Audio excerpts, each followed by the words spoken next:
안녕하세요. 헤아리마니원 네트워크 대표원장인 대구본점의 김대호 원장입니다. 안녕하세요. 헤아리마니원 분당점 손중 원장입니다. 이번 영상에서는 시험을 준비하는 수험생 등을 대상으로 수험생 한약이 왜 필요하는지, 또 그리고 어떤 기준으로 처방되는지, 그리고 가장 중요한 거죠. 수험생 한약을 통해서 어떠한 효과를 기대할 수 있는지에 대해서 헤아리마니원 분당점 손지용 원장님과 함께 말씀을 나눠보도록 하겠습니다.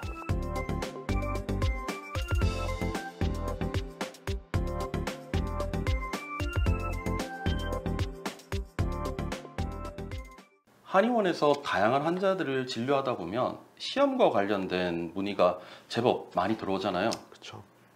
원장님도 그런 경험들 되게 많으시죠, 그죠? 그렇죠, 당연하죠. 네. 그런데 이런 질문들을 한 번씩 해요. 총명탕을 먹으면 성적이 오를까요? 집중력이 좋아지는 한약은 없나요? 또 뭐 심지어 시험 앞두고 나서 너무너무 불안하대요. 시험 성공을 위한 한의학적 방법과 생활 관리에 대해서 한 말씀 부탁드립니다. 네. 한의원으로 시험 불안 문의가 당연히 많이 들어옵니다. 시험이 다가올수록 집중할 수가 없어요. 잠을 제대로 못 자서 피곤해요. 심장이 두근거리고 불안해서 머릿속이 복잡해지고 계속 딴 생각만 나요. 그렇게 하루를 보내고 나면 절망감이 들어요. 이렇게 무거운 그런 문의도 있고요. 시험 때까지 지금 상태가 잘 유지됐으면 좋겠어요. 그때 가서 불안해서 못 잘까봐 미리 준비를 하고 싶어요. 이런 류의 문의도 있습니다. 환자분들도 다양합니다. 당연히 수능을 앞둔 수험생이 가장 많고요. 공무원 시험이나 국가고시, 각종 자격증 시험, 그리고 회사의 진급시험, 성인들의 수험생들도 많이 문의를 하고 있습니다. 이렇게 수험생 한약은 수험생들 각각의 불편함을 개선해서 학습 효과를 높이고 최상의 컨디션을 시험까지 유지할 수 있도록 도움을 주게 됩니다.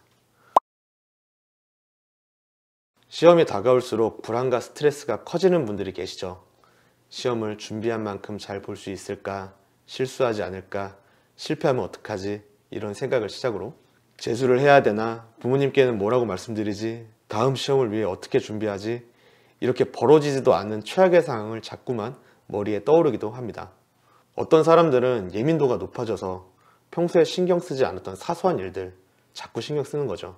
공부할 때 옆에서 의자 끄는 소리, 책 넘기는 소리, 기침하는 소리, 과자 부스럭거리는 소리. 당연히 이러한 불안과 스트레스는 공부에 집중을 방해하고요. 수험생을 더욱 초조하게 만들게 됩니다. 그래서 수험생 한약의 첫 번째 효과가 바로 이런 불안과 스트레스를 완화시켜서 차분하게 공부에 집중할 수 있도록 만들어주는 것입니다.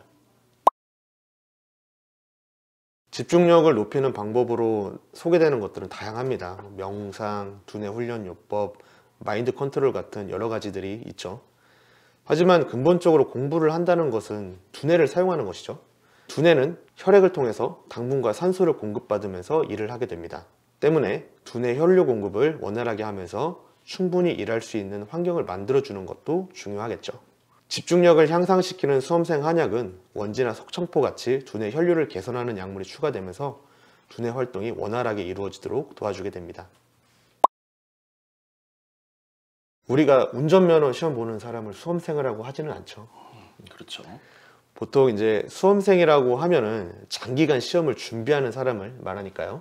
이런 장기간의 레이스는 컨디션이나 체력 관리가 성패를 좌우하는 요소로 작용하게 됩니다. 수험생들은 부족한 휴식 시간으로 늘 피로를 호소하게 되는데요.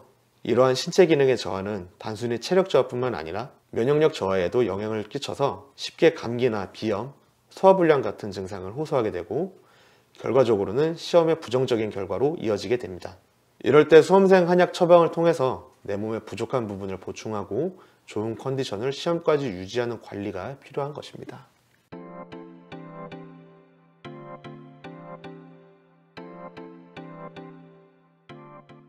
사당 오락, 4시간 자면 합격하고 5시간 자면 떨어진다?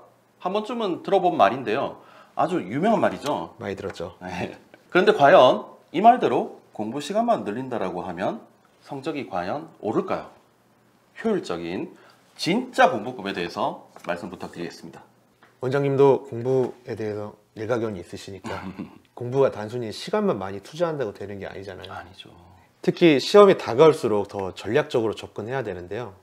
지금까지 배웠던 내용을 잘 정리해서 완벽히 내 것으로 만들고 시험장에서 습득한 내용을 적재적소에 꺼낼 수 있는 그런 시스템을 만드는 것이 필요하겠죠. 시험이 다가올수록 공부할 양은 많은데 시간은 한정되어 있다 보니까 식사 시간이나 수면 시간, 휴식 시간을 줄이면서 공부를 하는 경우가 많아요.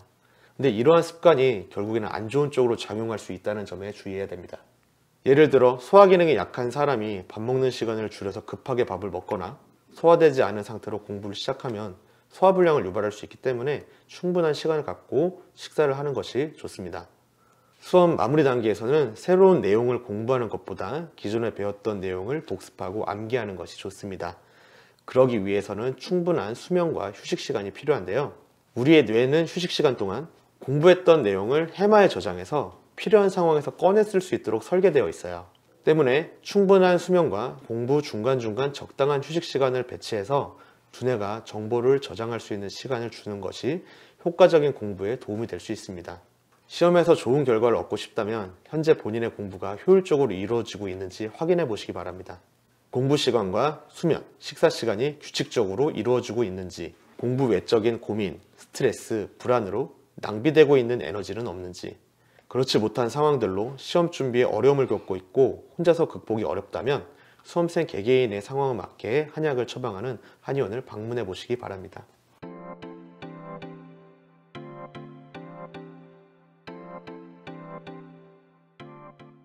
수험생들에게 집중력 향상에 도움이 되는 음식과 방해가 되는 음식을 선택하는 건 학습 효율을 크게 좌우할 수 있습니다.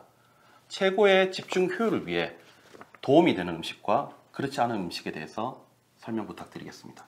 집중력과 기억력은 뇌 건강과 밀접한 관련이 있기 때문에 뇌 기능을 최적화하는 음식을 섭취하고 뇌에 부담을 주는 음식을 피하는 것이 중요합니다. 집중력 향상에 도움이 되는 음식으로 첫 번째로 오메가3 지방산이 풍부한 음식이 있습니다. 연어, 고등어, 정어리와 같은 생선들은 오메가3 지방산이 풍부합니다. 오메가3 지방산은 뇌 기능을 개선하고 기억력과 집중력을 향상시키는 데 중요한 역할을 합니다.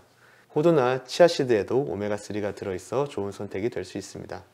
항산화제가 풍부한 음식도 도움이 될 수 있습니다. 블루베리나 딸기, 시금치와 같은 항산화제가 풍부한 음식은 뇌 세포를 보호하고 인지 기능을 향상시키는 데 도움을 줍니다. 다음으로는 단백질이 풍부한 음식입니다. 달걀, 두부, 콩과 같이 단백질이 풍부한 음식은 신경전달 물질의 합성을 도와 뇌의 기능을 원활하게 합니다. 특히 콜린이 풍부한 달걀은 기억력 형상에 도움이 줍니다. 닭고기, 돼지고기, 쇠고기 등도 적당량 섭취하면 집중력을 높이는 데 도움이 될 수 있습니다. 그런데 이런 고기들을 섭취할 때도 네. 치킨 대신에 아무래도 백숙이 좀 더 낫겠죠. 그렇죠. 아무래도 기름진 음식이라든가 소화가 좀 안 되는 음식들, 튀긴 이런 음식들 그렇죠. 이런 것도 좀 피하고 같은 의미에서 그러면 삼겹살 구이보다는 수육이 좀 수육이 더 더 낫겠죠. 네. 네. 다음으로는 비타민 B군이 풍부한 음식입니다. 현미나 통곡물, 아보카도 같은 비타민 B군이 풍부한 음식은 스트레스 감소와 정신적 안정에 도움을 주며 뇌의 에너지원으로도 활용되어 집중력을 향상시킵니다. 시금치, 브로콜리도 비타민 B군이 많이 포함되어 있습니다. 마그네슘이 풍부한 음식입니다. 시금치, 아몬드, 바나나는 마그네슘을 많이 함유하고 있어 신경 안정과 집중력 향상에 도움이 됩니다. 마그네슘은 과도한 자극으로 인한 신경계의 긴장을 완화하고 두뇌 활동을 정상화하는 역할을 합니다.